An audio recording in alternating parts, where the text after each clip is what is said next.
Welcome to Chillin' 101. We hope this video helps. You start by ensuring hardware and drivers are recognized. Check your audio interface and MIDI controller in Audio MIDI setup. Once connected, open Mainstage and create a new concert. Pick a template that matches live performance or studio rig so you don't waste time. Make a patch immediately and assign a channel strip. This is your playable unit. While creating the strip, set input/output routing and latency buffer to balance stability and responsiveness so you can play right away. Next, you assemble sounds.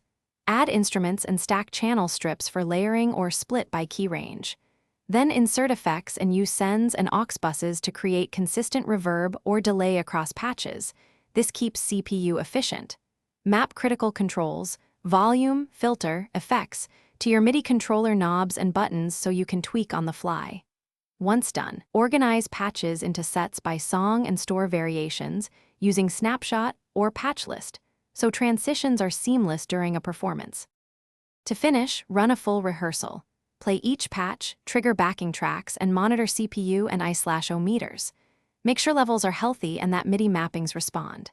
If you encounter audio glitches, increase the audio buffer or disable CPU-heavy plugins. Alternatively, enable low latency mode or freeze problematic instruments. Once stable, save and back up the concert and export patch lists to a USB. One troubleshooting tip: if sounds drop out, toggle safe mode and systematically re-enable plugins to. Thanks for watching. Consider subscribing if we helped you.